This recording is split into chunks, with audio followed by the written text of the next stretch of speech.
Well, it's the middle of winter and I've got a new toy that I want to try out. This is the Yarbo Yard Robot. Yarbo reached out to me. Let's get this part out of the way. So they reached out to me and asked if I wanted to give this robot a try.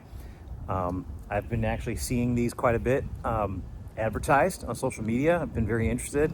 The reason being is because this particular robot can take a bunch of different attachments. So it can mow, it can plow snow, it can carry heavy loads, it can tow for you, it can spread fertilizer, it can spray fertilizer, it can do all kinds of things. So I wanted to give this thing a try for myself. So when Yarbo reached out, of course, I obliged. And this is a non-sponsored video. I'm not being paid to do this review.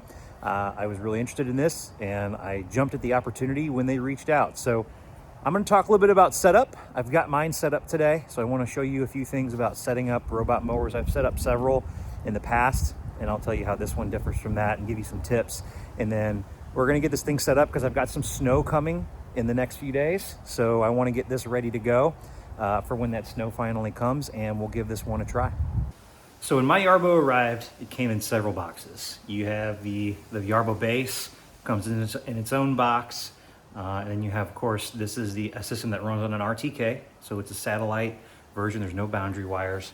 And of course, if you get any attachments, those are going to come in separate boxes. So I got several boxes on my door when I had the Yarbo come in. And one thing that I noticed right off the bat is that when you unbox it, everything is very organized as far as the parts that you're going to need in order to set it up. So if you've ever set up a robot mower before, you'll know you really need to do what I would call kind of a rough install whenever you first start. So you need to understand where you need to place your components, and that being your RTK. That's going to be the command center, right, for your internet connection and also the connection to the satellites. And you also need to have your base where the Yarbo charges in a place where it has a clear view of the sky, so it can also have a signal to where the robot knows where it needs to go in order to recharge, but also it can communicate with your RTK. Now here's something that, and I don't encourage everyone to do this because it won't work for you, but you need to make sure that you put your RTK in a place where it has a clear view to the sky. Now I've done this with some other robots, and this is not an original idea. I've seen this with other people on the internet. When considering where to put your RTK, I don't like having them mounted on the outside of my house just because I think it looks tacky. Now it has worked pretty well for me to have it installed inside of my garage. I've seen people put these in the attic and they work great. As long as you have a tall enough area to where you can install this and it gets a good signal and it connects to satellites, it's gonna work for you. So I have 12-foot ceilings here in my garage, and I installed my RTK up high up on the wall, and I haven't had any issues during the setup so far, so I think it's gonna work just fine. Just note, this is not the proper way to install an RTK, but for me, it works just fine. So you may wanna give it a try, kind of just check it out, set it up in a rough way to where you're not permanently attaching anything to a wall. See if it works. If not, you're gonna need to move your RTK out to the outdoors. Now here's something that's a little bit different about Yarbo than on other robots I've installed, is that when you install your RTK, everything is hardwired with Cat5 cable. So you need to have access to a router. I have a Wi-Fi system in my house, so I just used this. I moved it out to the garage, and I have this running the landlines out to the RTK. So that's one thing to consider, is that you need to have access to your internet via hardwire. This is not something you connect through Wi-Fi. So whenever you're doing that, just make sure that you're able to access those components. This is the only thing that I have found that's a little bit different.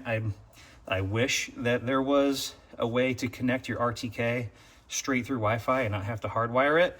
But basically what I did is I wired right into my Wi-Fi extender here, and then it goes up through the back of this cabinet and then up to where I have my RTK installed right there. So one thing to consider, and just keep that in mind. Okay, so I'm getting a pretty good signal in the garage. I'm hitting about 27, 28 satellites, which is saying I have a strong signal here outside. And then the next thing you need to consider is where you're gonna put your base. So the base is actually quite big and it's quite heavy. So you wanna make sure you have a spot where you have kind of open area.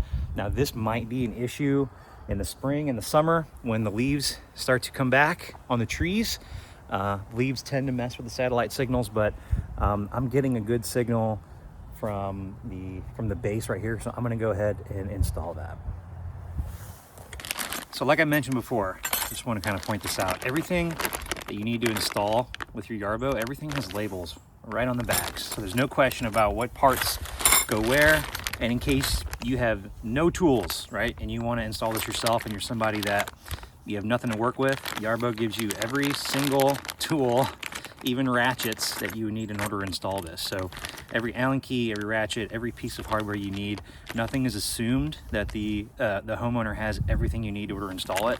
You get everything that you would possibly need straight out of the packaging. So I thought that was really good. There has been times where I've tried to install something I didn't have, the right size hex bit or whatever, and I had to go out and get something additional. So this makes install a lot easier. Now, as a final step, I'm going to go ahead and start mapping this driveway with the Yarbo. I'm going to split it up into two sections. The back half of my driveway, where we have a big pad, I'm going to do separately from this long run. So essentially, all you need to do at this point is just start driving the Yarbo. There's an option inside of the app where it'll allow you to start mapping certain areas. You can name them, designate them any way that you want to, but you just start driving behind the Yarbo with the controller. And my advice here is to go a little bit slowly, because if you go too fast, sometimes you tend to get a little bit squirrely and you have to do the map a couple of times. So take it slow and just kind of go over it very thoroughly. Make sure you have all your lines drawn out. And then if you have any extra areas like sidewalks, like this, or even sidewalks out in the street, you can certainly do those as well and create multiple zones if you want to do that. Okay, now that I've mapped everything out, I just sent Yarbo back to the charging station here. I'm going to give it a full charge, and that really is the kind of the three big steps that you need to do in order to set up your robot.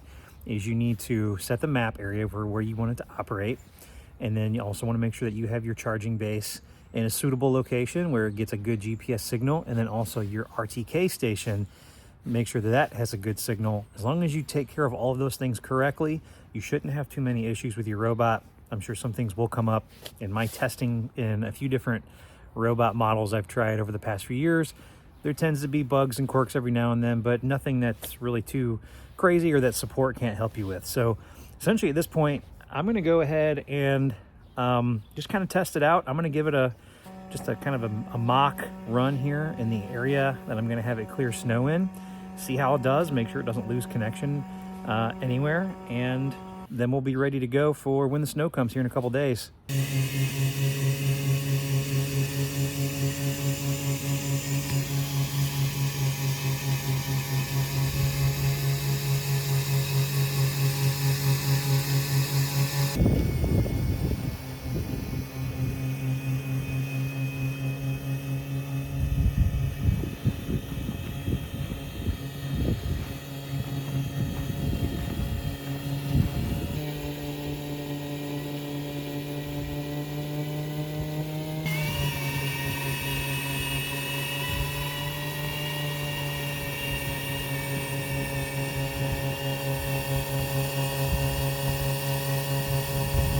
All right, as you can see behind me, we finally got some snow, and Yarbo is out here on the driveway doing some work. So unfortunately, we got the snow. Well, I guess fortunately we got the snow. Unfortunately, we also got about an inch of ice. We had an ice storm come through first, and then the snow. So Yarbo is trying really hard to work through all of that, and it's doing okay. It loses a little bit of traction every once in a while because of the ice that's underneath. And as you can see, it's not clearing all the way down to the concrete. I don't have the auger positioned all the way down to the concrete right now. I'll do a second pass and come back and do that. But as you can see, all the way back there, it's doing a pretty good job. And it actually throws the snow pretty far, much further than I anticipated.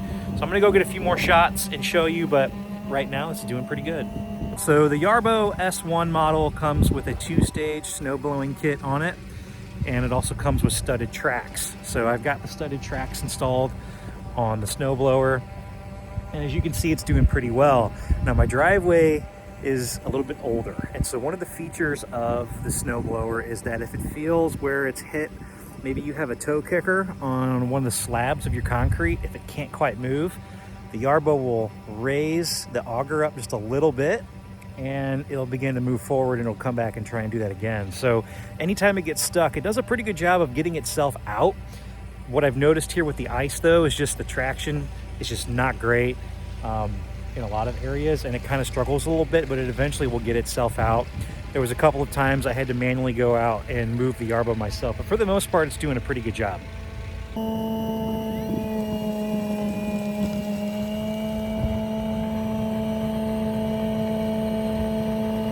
As you can see here, Yarbo's just spinning the tracks. It'll get itself unstuck just like that. No big deal. That's pretty impressive. The last thing you want to do, really the whole reason behind getting these robots is the less intervention from the user. So the fact that Yarbo can get itself unstuck is actually a really nice feature, and I'm sure it'll only continue to improve as Yarbo continues to build on the product, add firmware updates, and just make changes throughout the years. It'll probably just get even better, but so far, doing pretty well. Just as I showed before, I have my Yarbo set up back here in the backyard, but this is one of the things about Yarbo that just makes sense. So as you can see, there are no contact points for it to charge. It's a wireless charging system, much like a phone, smartphone, smartwatch. Yarbo comes back here and it gets kind of hot, so anything that's on here is going to melt. Why this is such a great idea, a lot of robots I've used in the past use contact points. So you have to physically have the robot touch two metal points for the battery to charge.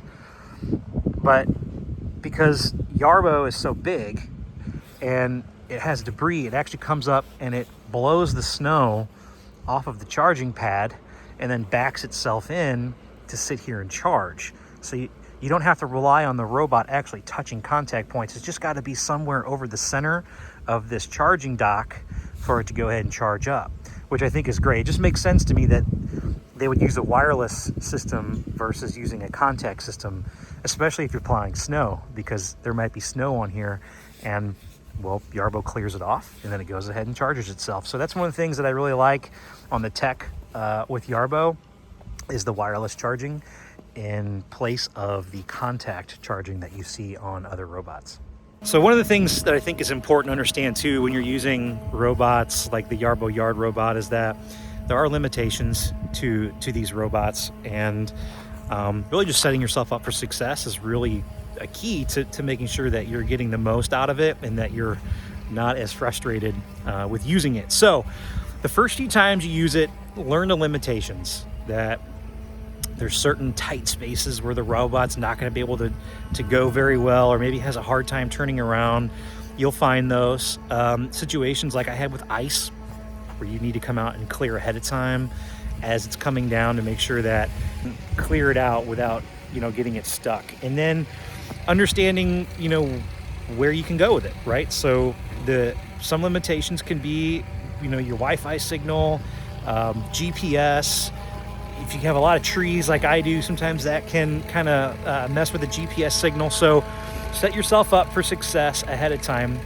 But then also with heavy snow, like if I lived up north, say, I would probably run this, the Yard Robot more often. So as the snow is falling down, not waiting for, everything to fall and then coming out and clearing it, go ahead and run Yarbo a bunch of times while it's snowing, and it's going to make things a whole lot easier. Now, as a setting for this, because I do have quite a bit of snow here on the ground, what I'm doing is I have my maps to run 2 passes. So Yarbo is going to run a single pass over this area, and the auger set a little bit higher. As you can see, there's still a little bit of snow in the path where it's been running. I'm gonna, on the second pass, it's set to drop the auger all the way down and then do a second pass so it can fully clear everything. And then once it's done, it'll automatically go back to the charging station. All right, well, I got my first clog. If this ever happens to you, Yarbo comes with its own little tool here that you can get the snow out of there. I wonder if maybe taking these off may be helpful at some point. I didn't take it off just for for demonstration purposes. I wanted to show Yarbo in its natural environment, but that was easy to clear, so let's get back to work. All right, now here's what the driveway looks like after 2 passes. So just went in, had some lunch, let Yarbo charge up. It automatically went to the charging dock, and now we're back out, and we're gonna be working on some of these sidewalks in this area. So I let it charge for an hour from 20%. That got me up to about 80% battery. So Yarbo claims it takes 90 minutes to charge from empty. So that's pretty accurate, I think, on their part. So I'm gonna go track down the sidewalk and see how far we can get Yarbo to go before it loses signal, or if it loses signal at all. So I am about 100 yards from my house now at this point, and Yarbo still going strong, making its way down the sidewalk. So I'm gonna keep following, and we'll see how it goes. If I get to the very end of the street, according to Google, that's 180 yards. So let's follow it and see how it does.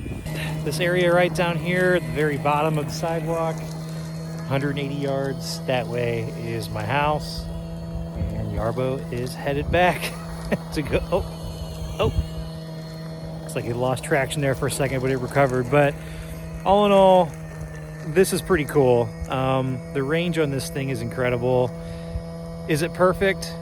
No, I wouldn't say it's perfect, but pretty good for not having to come out and do any manual labor. I mean, I had to rescue it a couple of times. Did struggle with the ice, but for the most part, super impressed with the Yarbo. So with that, that's going to do it for this review. Leave me some comments down in the comments section. Let me know what you think about robot technology, as we've come pretty far. But I'm going to follow Yarbo home and then walk the dogs now that we got a clear path. Thanks for watching, everybody.